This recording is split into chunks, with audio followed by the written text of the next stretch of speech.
A Shalom Akim, Shalom, Shalom, giving all praises, glory, and honor to Yahweh. Bashem Yahushai, Bashem Rakakwadash, double honors to the apostles and the elders of Great Millstone for teaching us his truth, and salutations to the sincere Akim and Akwathim. Listen, may the blessing of election be upon your house.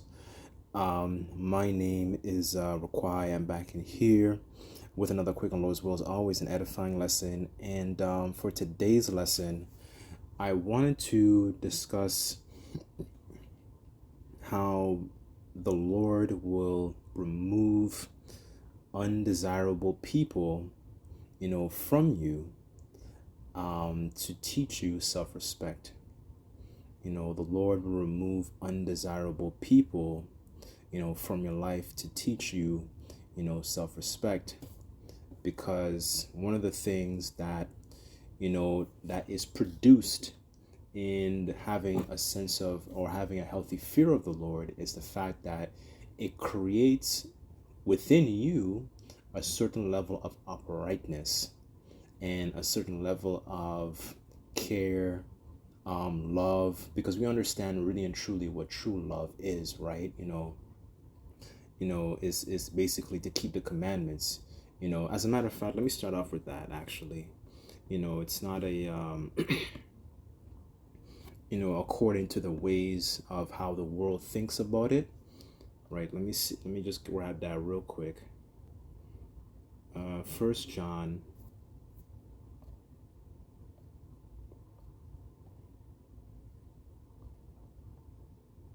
this is First John chapter 5 verse 2, and it says here, by this we know that we love the children of the Most High, when we love the Most High, Yahweh Bashem Yahushai, and keep his commandments. For this is love of the Most High, that we keep his commandments, and his commandments are not grievous. So here it is, it says in verse 3, it says, for the true love of the Most High is this, that we habitually keep his commandments and remain focused on his precepts. His commandments and his precepts are not difficult to obey, right? So, with us actually being rinsed and properly baptized, properly brainwashed in righteousness, it creates a level of uprightness. It creates a level of the way basically of how we're actually supposed to behave.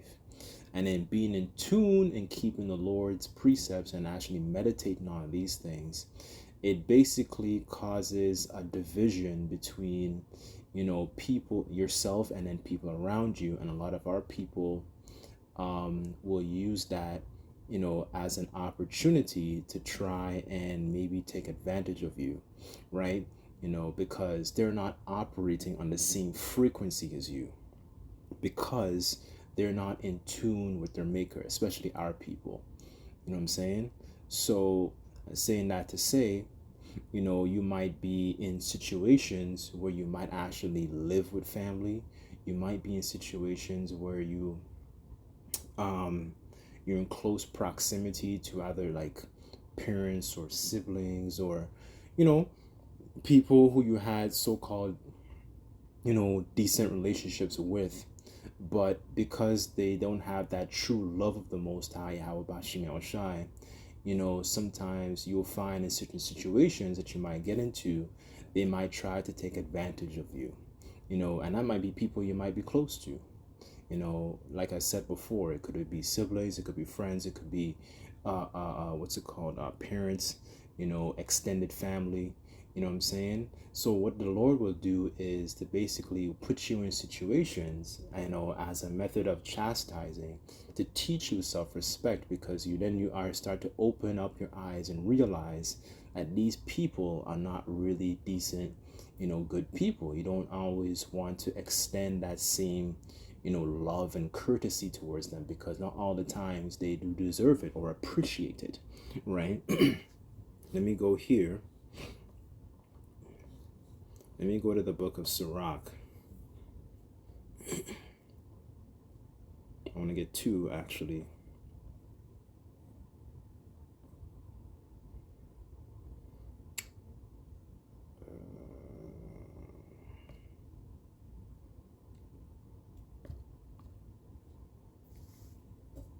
This is Sirach chapter 12, verse 1.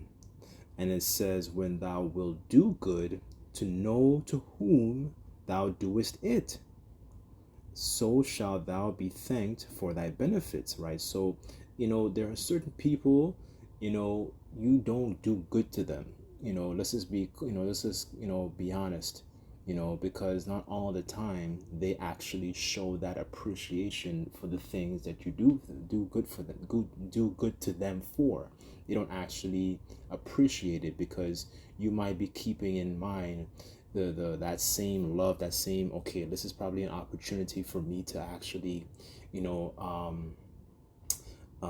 maybe, restore a relationship or something, or you're trying to do, you're trying to, win brownie points with the Lord, or basically, right?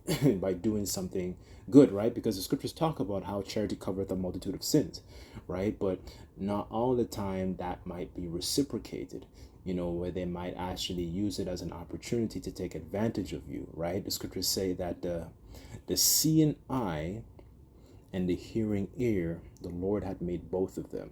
So being able to discern and realize that, not all the time, those people that you might have had a decent relationship with, whatever it is, if the shoe fits, wear it, right? They may not actually appreciate you. So it's an opportunity for you to discern that.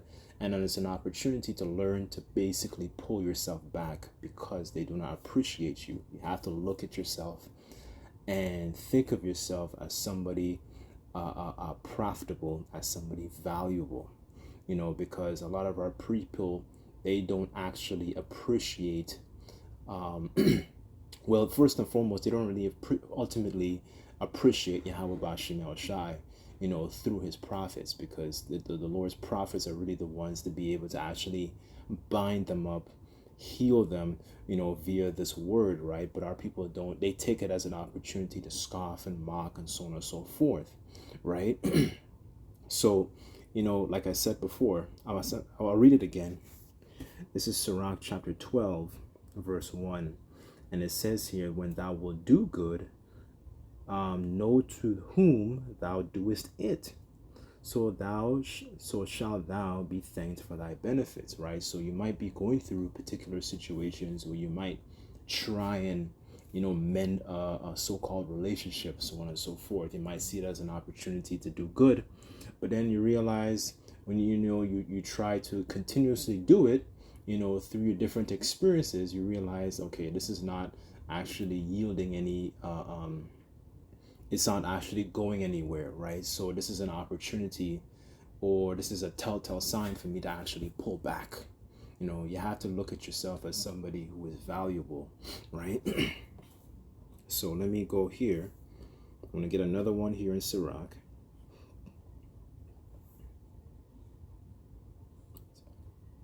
This is Sirach chapter 10, verse 28 in the GNT. It says, my child, keep thy... One second. It says, my child, keep your self-respect, but remain modest. Value yourself and your true worth. It says, verse 29, and there is no excuse for a person to run himself down.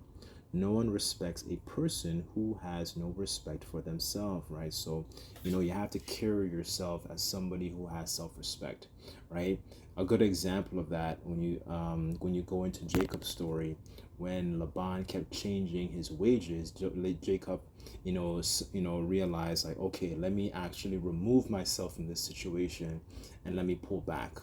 Let me go and depart, take my wives, take my children, take my cattle and so on and so forth, because, he was, he worked, he did his, and then he did very uprightly in the in his time working for Laban, right? He wanted these particular wages. I believe it was the cattle with the ring, with the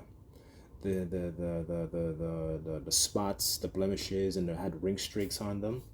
And Laban took those same wages and he gave it to his sons, right? Ultimately the Lord was with Jacob, but it doesn't still justify what Laban did, right? So ultimately he had to remove himself. So sometimes for you, you might have to remove yourself from some of these people. You might have to pull back, because you have to think of yourself as somebody who's profitable. You have to think of yourself as somebody who's a prince, because we were taught and made to believe that we're people, and nobody, people can just walk all over you. We weren't taught proper etiquette. We weren't taught the ways of our forefathers, because knowing these things makes you operate on a higher frequency. And our people think they can do that shady behavior towards you, right? Don't allow them to do that, right? So of course you learn these things as through different experiences, but these are things to pay attention to. Pray and ask the Lord to give you basically the eyes to see, to be able to discern basically these things, right? Let me go here. I wanted to read this in Genesis, actually. I thought this would be a fairly decent example.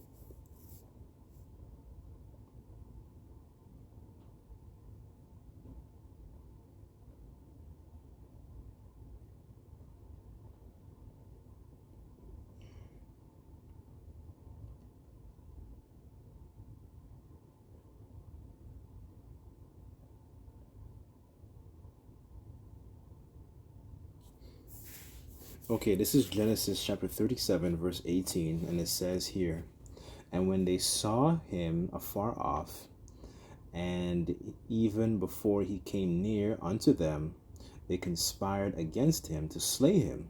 And they said to one to another, Behold, this dreamer cometh. And they said, Come now, therefore let us slay him and cast him into some pit.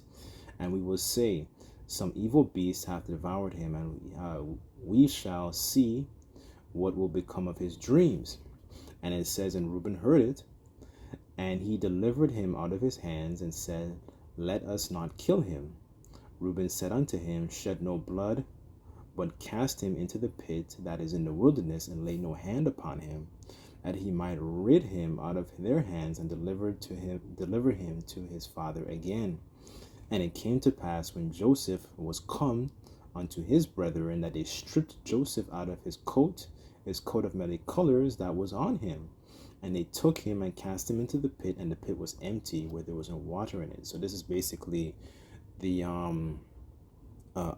beginning stages of Joseph's story, prior to him being sold to the Ishmaelites, and then eventually he ended up in Egypt, right? So, that's where it says next. Here it is. Okay, so this is verse 25. And it says, And they sat down to eat bread, and lifted up their eyes, and behold, a company of Ishmaelites came from Gilead with their camels, bearing spicery and balm and myrrh, carrying to carry it down to Egypt. And Judah said unto his brethren, What profit is it if we slay our brother and conceal his blood? Come, let us sell him to the Ishmaelites.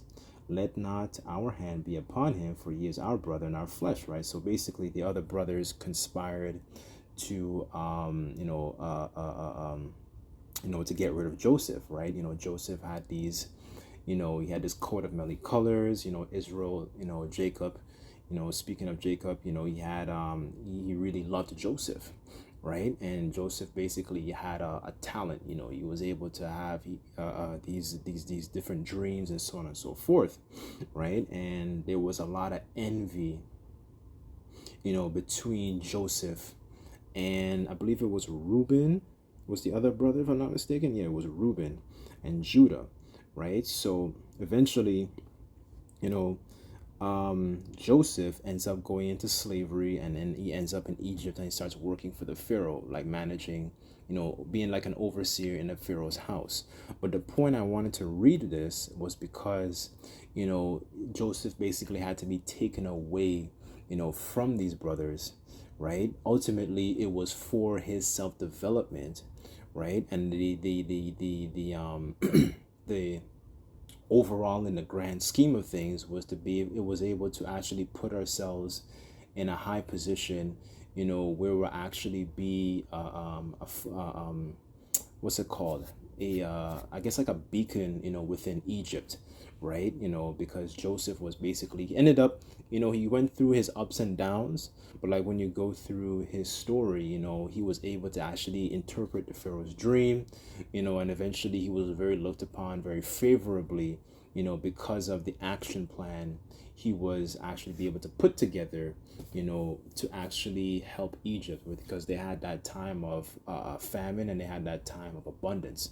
But the point really is that I wanted to actually get from this portion of his story was the fact that he was taken away, from his brothers, because there was a lot of envy and malice, and that is something that, like as I said before, the shoe fits where it, right?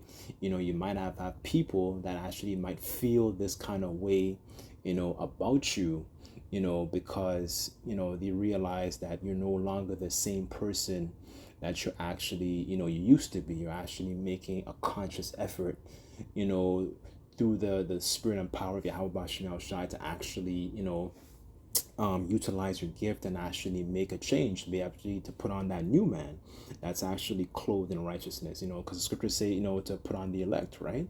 you know and a lot of our people don't, they feel some kind of way about that. So just picture in mind the kind of animosity, the way that the other brothers felt towards him, right? And basically that same dynamic can exist, with between you and other people that you might have been surrounded by. They might have felt some kind of way about you, so they might mock you, ridicule you, you know what I'm saying? But the Lord, will remove these people in order to actually, basically for your benefit, right? I'll end off with this one. This is Hebrews, because everything, it's really spiritual at the end of the day. This is not an opportunity, and it's not the type of lesson to get your vengeance back and stuff like that, because there was something even Joseph said, towards the, I believe it's the end of Genesis, where he says, am I in the place of the Most High? Because he thought, as a matter of fact, I'll read this first and I'll read this last precept of what he said, because it's all spiritual, really for our development, right? But just something to be very cognizant about. Genesis 50 and 20, and it says, but as for you, ye thought evil against me, but the Most High Yahweh Bashim Shai meant it for good, to come to pass as it this day, to save much people alive. Now therefore fear not, I will nourish you and your little ones, and comfort. And he comforted them and spake kindly unto them, right? So eventually he was reunited, but it showed you for a period in time, his brothers, they were conspiring to get rid of him, you know what I'm saying, to off him, you know what I'm saying? So anyways, real quick, because this is all just, this is to meditate also on the spiritual aspect of when these situations occur. This is Hebrews, is it 12? I believe it's 12 and 11. Yes, that's it. 12 and 11, and it says, no chastening for the present seemeth to be joyous, but grievous. Nevertheless, it yieldeth the peaceable fruit of righteousness unto them which are exercised thereby. Let me see if I can get that word. Let me see what it says for fruit. I wonder if it's karpos. Okay, it is karpos. So this is G2590. This is the same word that's actually in Matthew, the 7th chapter, where it discusses where Yahweh Shai said a tree is known by its fruits. So basically a person is known by their deeds. So it says here, work, act, deed, advantage, profit, utility, right? So an act, a deed, right? So it produces a different kind of deed, when you go through this level, this type of chastening. But being able to recognize and be able to pull yourself back, in those moments when you basically are trying to extend your courtesy to people that don't care about you, right? So, that's pretty much the point. Lord's will, this lesson was just quick and edifying. Just like to give all praises, glory, and honor to Yahweh Bashim Shai. Till next time, I say Shalom.